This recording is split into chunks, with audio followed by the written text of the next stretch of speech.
Hello guys, welcome back to my channel. So today we are going to discuss dual simplex method. So dual simplex method, it is a technique which deals with only slack variable, whereas we have done simplex method in which we use surplus variable, artificial variables also. So dual simplex method starts with the optimal basic solution, not necessarily feasible. यहाँ पे हमारे पास optimal solution तो आ जाता है, लेकिन वो ज़रूरी नहीं है कि वो फिजिबल हो. So that case we will use dual simplex method. अब हम क्वेश्चन से समझेंगे कि हम डुअल सिम्प्लेक्स मेथड कब यूज़ करते हैं. So suppose we have given a question of minimisation z 5x1 plus 6x2 subject to these constraints and x1, x2 are greater than equal to 0.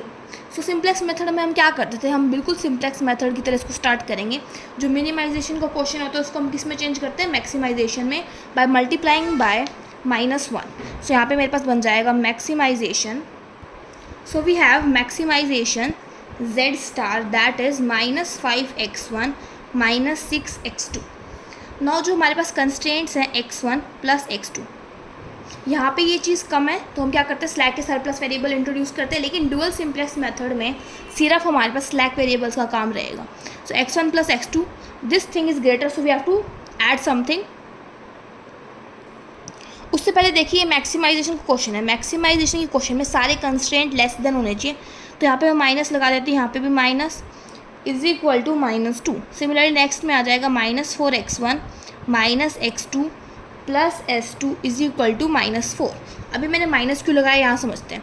जब मैक्सिमाइजेशन का question होता है तो हमारे पास सारे कंस्टेंट के साइन होने चाहिए लेस देन इक्वल टू में.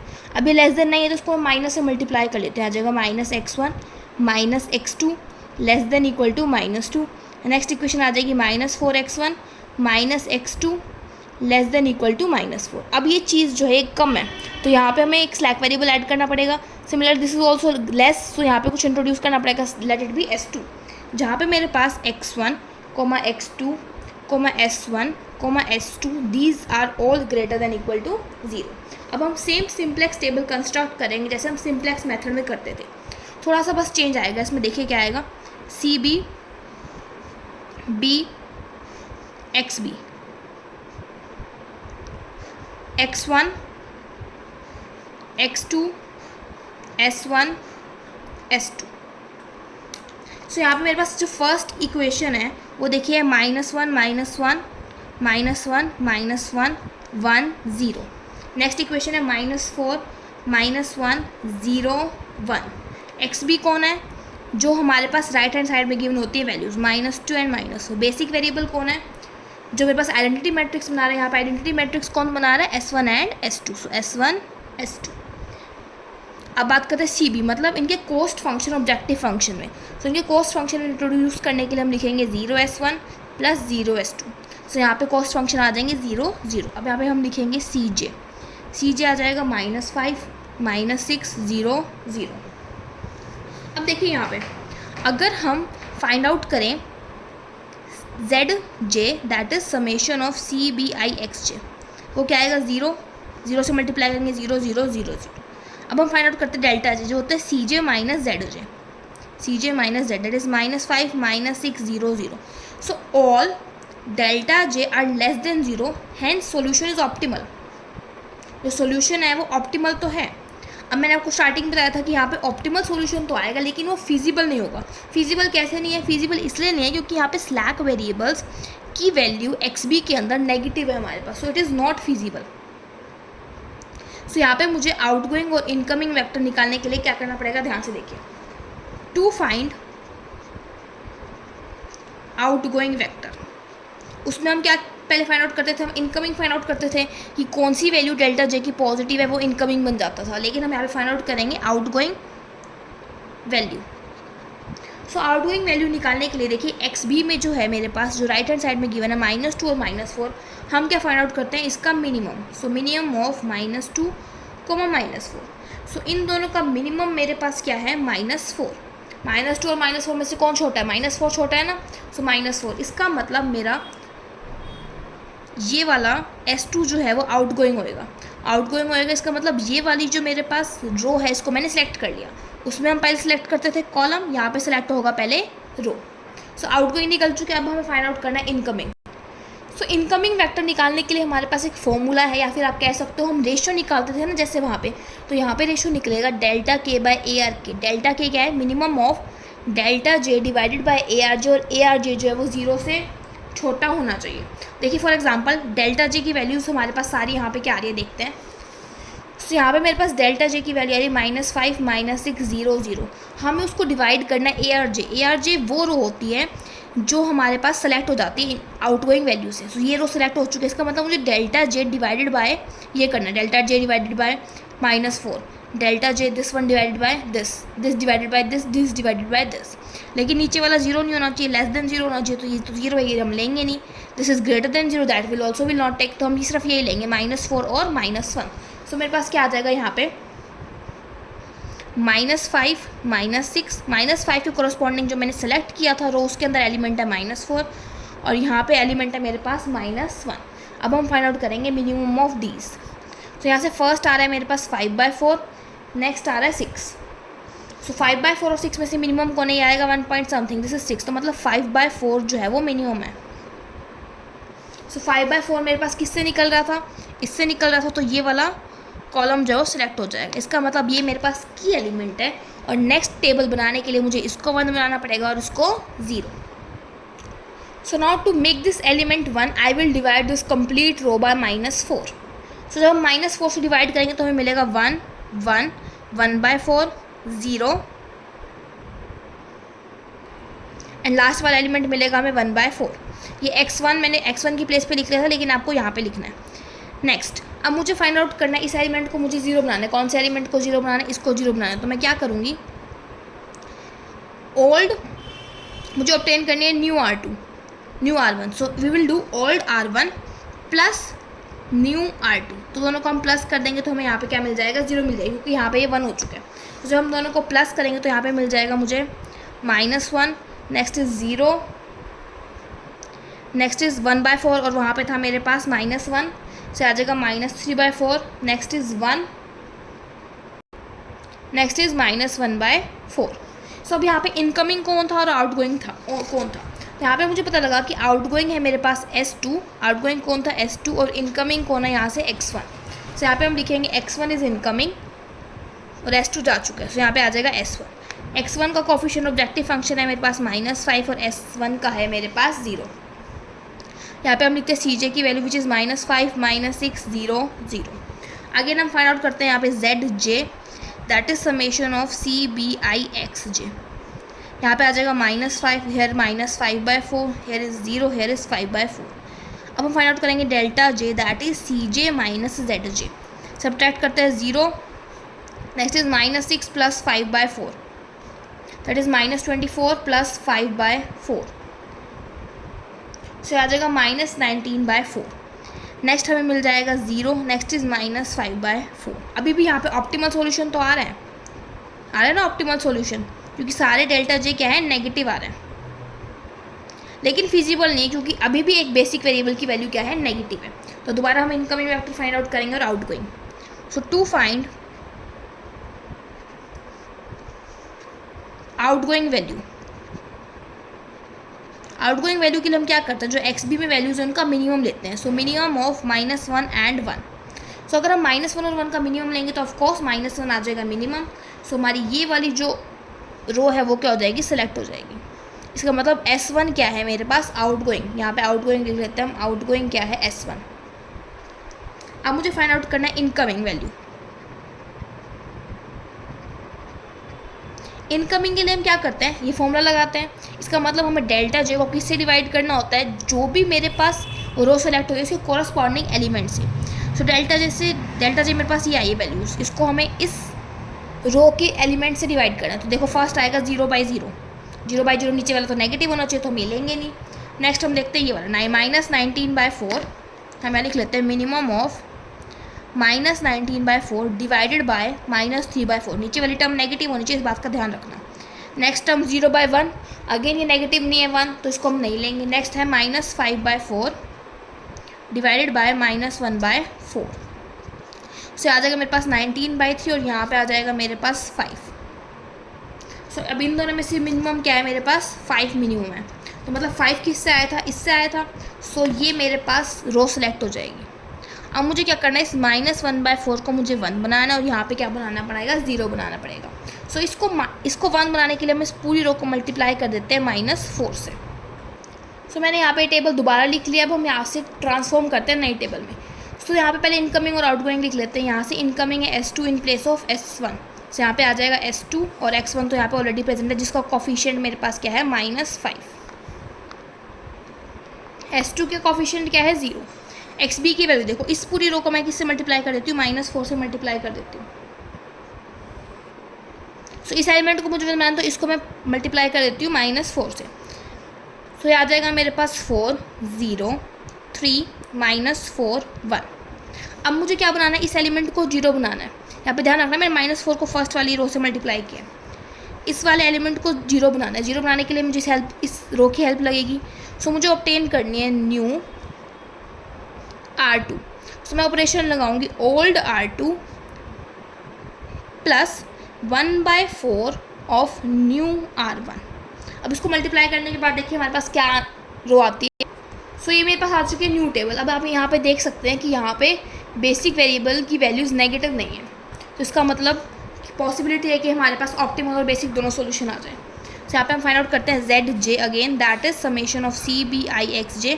मतलब इसको इससे मल्टीप्लाई करके देन इसको इससे मल्टीप्लाई करके कॉरस्पॉन्डिंग ऐड करना है। -5 यहाँ पे आ जाएगा 5, फिर आ जाएगा यहाँ पे 0 और यहाँ पे लिखेंगे हम CJ की वैल्यूज़ क्या है मेरे पास, -5 -6 0 0। अब इन दोनों को सब्ट्रैक्ट करते हैं, delta J that is CJ -ZJ that is 0, next -1, next is -5, next is 0। मतलब सारे डेल्टा J लेस देन 0 आ रहे हैं। इसका मतलब सॉल्यूशन ऑप्टिमल तो है और ये चीज़ें पॉजिटिव भी आ रही है, इसका मतलब फिजिबल भी हो चुका है हमारे पास सॉल्यूशन हमारा। सो अब यहाँ से वैल्यू कैसे निकालेंगे, X1 की वैल्यू आ चुकी है 2, X2 प्रेजेंट नहीं है टेबल में तो हम पुट करते हैं 0 और यहाँ पे मैक्सिमम हमारे पास क्या आ रहा है, Z दैट इज़ -10। हम क्या करते हैं, इन दोनों को मल्टीप्लाई कर देते हैं और इनको ऐड कर देते हैं, XB that is summation of CB into XB, ये फॉर्मूला है इसका। सब हमें तो मिनिमम था ना क्वेश्चन में, तो मिनिमम Z, ये तो Z स्टार था, मिनिमम Z क्या आ जाएगा इसका, negative of maximum Z star, तो मेरे पास आ जाएगा यहाँ पे 10। अब हम इसके बेस पे एक और क्वेश्चन करते हैं ताकि हमारा ये टॉपिक क्लियर हो जाए। देखिए नेक्स्ट क्वेश्चन आपको दे रखा है मैक्सिमाइज Z और सारे कंस्ट्रेंट जो है वो ग्रेटर देन के साइन में दे रखे हैं। मैक्सिमाइज Z में सारे कंस्ट्रेंट किस में होने चाहिए, लेस देन में होने चाहिए, तो हम इसको चेंज करेंगे लेस देन में। सो इसको मैं -1 से मल्टीप्लाई कर दूँगी तो यहाँ पे मिल जाएगा -X1 -X2 less than equal to -1। Next को भी माइनस से मल्टीप्लाई करेंगे, so -2X1 -3X2 less than equal to -2। Now अब हम इसको क्या करते हैं, प्लॉट करते हैं बिल्कुल सिंप्लेक्स मेथड की तरह। तो सिंप्लेक्स मेथड में हम क्या करेंगे, ये जो चीज़ है ये इससे कम है तो यहाँ पे कुछ ऐड करेंगे, that is slack variable S1। So हमने यहाँ पे इंट्रोड्यूस कर दिया S1 so that it becomes equal to -1। Next equation देखिए 2X1 -3X2, here we introduce slack variable S2 ताकि ये चीज़ -2 के इक्वल हो जाए। सिमिलरली हम ऑब्जेक्टिव फंक्शन में भी चेंज करेंगे, आ जाएगा 0S1 प्लस 0S2। अब हम इनको प्लॉट करते हैं। यहाँ पे देखिए -1 -1 1 0, नेक्स्ट में आ जाएगा -2 -3 0 1। अब बेसिक वेरिएबल कौन है, B कौन है, जो आइडेंटिटी मैट्रिक्स बना रहे हैं, तो यहाँ पे S1 S2 आइडेंटिटी मैट्रिक्स बना रहे हैं, सो यहाँ पे आ जाएगा S1 S2। XB की वैल्यू क्या होती है, जो राइट हैंड साइड गिवन है, सो -1 -2। कॉस्ट फंक्शन में बात करें S1 और S2 की वैल्यू हमें क्या दे रखी है, 0 0। ऊपर लिख लेते हैं हम CJ दैट इज़ इन सब के कॉफिशिएंट्स -3 -1 0 0। अब हम फाइंड आउट करेंगे ZG, क्योंकि हमें नहीं पता है क्वेश्चन डुअल सिंप्लेक्स का है या नहीं। CBIXJ अगर मेंशन है डुअल सिंप्लेक्स है then it well and good, अगर नहीं है तो हमें देखना पड़ेगा। तो CBIXJ से यहाँ पे मल्टीप्लाई करते हैं, आ जाएगा 0 0 0 0। नेक्स्ट हम फाइंड आउट करते हैं delta J that is CJ -ZJ that is -3 -1 0 0। तो सारे डेल्टा J लेस देन 0, इसका मतलब सोल्यूशन ऑप्टिमल तो है, लेकिन यहाँ पे बेसिक वेरिएबल्स की कॉफिशिएंट जो है वो माइनस में, इसका मतलब ऑप्टिमल तो है सोल्यूशन लेकिन फिजिबल नहीं है। तो उसके लिए हम क्या फाइंड आउट करेंगे, आउटगोइंग वैल्यू और incoming value. So to find outgoing value, उसके लिए हम क्या करते हैं, मिनिमम लेते हैं इन दोनों का XB का। So minimum of -1 and -2। सो इन दोनों में से मिनिमम क्या है मेरे पास, -2 मिनिमम है। इसका मतलब ये वाली जो रो है मेरे पास ये सिलेक्ट हो जाएगी, मतलब आउटगोइंग कौन है, S2। अब हमें फाइंड आउट करना है incoming. To find incoming value, incoming value से हम कैसे फाइंड आउट करते हैं, delta J divided by A R J, मतलब कोरस्पॉन्डिंग एलिमेंट से डिवाइड करते हैं और इसका मिनिमम लेते हैं इन सभी वैल्यूज़ का, और ए आर जे की वैल्यू जो है वो लेस देन 0 होनी चाहिए। सो डेल्टा जे यहाँ पे आ रहा है -3, इससे कोरस्पॉन्डिंग वैल्यू है -2। नेक्स्ट लेते हैं -1, उससे कोरस्पॉन्डिंग वैल्यू है -3। नेक्स्ट ले नहीं सकते क्योंकि डिनोमिनेटर में 0 आएगा, और नेक्स्ट भी नहीं ले सकते क्योंकि डिनोमिनेटर में 1 आएगा, क्योंकि ए आर जे लेस देन 0 होना चाहिए। से आ जाएगा 3/2 और 1/3। इसका क्या लेते हैं, मिनिमम लेते हैं। सो इन दोनों का मिनिमम आ जाएगा मेरे पास 1/3। सो 1/3 मेरे पास इसकी हेल्प से आया था। सो ये वाली रो मेरे पास सेलेक्ट हो जाएगी, सर ये वाला कॉलम। अब हम क्या फाइंड आउट करेंगे, इसको 1 बनाएंगे और इसको क्या बनाएंगे, 0 बनाएंगे। सो इसको 1 बनाने के लिए मैं इस पूरी रो को -1/3 से मल्टीप्लाई कर दूँगी। तो देखते हैं आगे वाली table. So after multiplying by -1/3 हमें ये मिल जाएगा, और यहाँ पे आउटगोइंग कौन था, S2, और इनकमिंग कौन था, X2। सो ये मेरे पास न्यू टेबल आ चुकी है। अब न्यू टेबल में मुझे फर्स्ट रो ऑब्टेन करने के लिए क्या करना पड़ेगा, देखिए यहाँ पे जब मेरे पास ये वाली रो थी, इसको मेरे को 0 बनाना है, तो मैं क्या करूँगी, ऑपरेशन क्या लगाऊंगी, यहाँ देखिए ऑपरेशन में लिख देती हूँ, we have to obtain new R1। सो हम ऑपरेशन लगाएंगे old R1 plus new R2, क्योंकि जो नई रो होती है उसकी हेल्प से मुझे इसको क्या बनाना होता है, 0 बनाना होता है इस एलिमेंट को। सो ऑपरेशन लगाने के बाद मेरे पास ये टेबल आ जाएगी। अब हम दोबारा यहाँ पे CJ की वैल्यूज़ लिख लेते हैं। सो यहाँ पे CJ की वैल्यू है -3, -1, 0, 0। अब अगेन फाइंड आउट करेंगे ZJ, that is summation of CBI XJ, आ जाएगा -2/3, -1, 0, 1/3। Next will find delta J, that is CJ minus ZJ। So -3 + 2/3 that is -7/3। Next is 0, 0, -1/3। Again 0 तो लेस देन 0 तो है, ऑप्टिमल तो है, लेकिन फिजिबल नहीं क्योंकि ये चीज़ नेगेटिव आ रही है। अगेन हम यहाँ पे फाइंड आउट करेंगे आउटगोइंग वैल्यू और इनकमिंग वैल्यू। सो आउटगोइंग वैल्यू के लिए हम क्या फाइंड आउट करते हैं, minimum of XB means -1/3 and 2/3। सो इसका मिनिमम आ जाएगा -1/3। सो ये मेरे पास ये वाली रो जो है वो सिलेक्ट हो जाएगी। इनकमिंग वैल्यू निकालने के लिए हम क्या फाइंड आउट करते हैं, रेशियो फाइंड आउट करते हैं, minimum of delta J divided by ARJ and ARJ should be less than 0। So delta J मेरे पास आ रहा है फर्स्ट -7/3, नेक्स्ट आ रहा है -1/3। देखो -7/3 को उसके कॉरस्पॉन्डिंग एलिमेंट से डिवाइड करेंगे, मतलब -1/3 से डिवाइड करेंगे।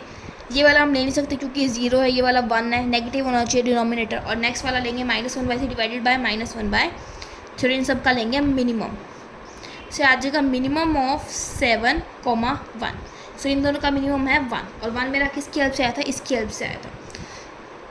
सो ये मेरे पास कॉलम सेलेक्ट हो चुका है। अब मुझे क्या बनाना है, इस एलिमेंट को 1 बनाना है और इस एलिमेंट को क्या बनाना है, 0 बनाना है। तो हम देखेंगे आगे वाली टेबल में।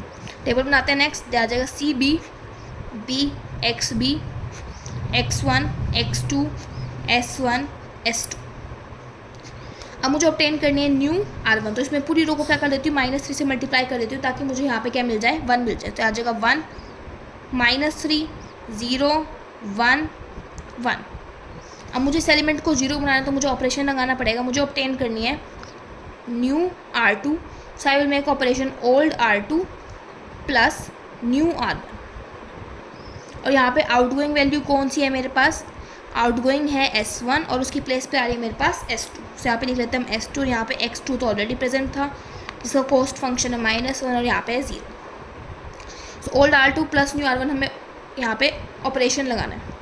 सॉरी, देखो हमें न्यू R2 ऑब्टेन करें। न्यू R2 के लिए मुझे इसको 0 बनाना है ना। So old R2 plus 1/3 times आएगा, यहाँ पे प्लस 1/3 और मेंशन कर देना।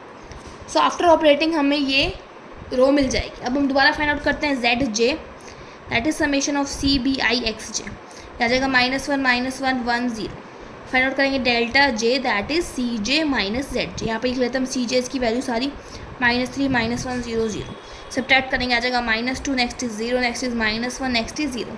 तो डेल्टा J सारे लेस देन 0, इसका मतलब सोल्यूशन ऑप्टिमल तो है ही, और साथ के साथ ये वैल्यूज पॉजिटिव आ रही है, इसका मतलब फिजिबल भी आ चुका है मेरे पास सोल्यूशन। तो यहाँ से सोल्यूशन कैसे निकालेंगे, हम सोल्यूशन निकालेंगे हम यहाँ पे X2 के सामने जो वैल्यू आई वो X2 की वैल्यू, X1 की नहीं आई तो हम पुट कर देंगे 0। और मैक्सिमम z की वैल्यू निकालने के लिए हम क्या करते हैं, इनको कॉरस्पॉन्डिंग मल्टीप्लाई करते हैं CB/XB को। सो आ जाएगा मेरे पास -1। सो ये हमारा सोल्यूशन है। सो इस टाइप से आप डुअल सिंप्लेक्स मेथड के डिफरेंट क्वेश्चंस ट्राई कर सकते हैं। Till then thank you.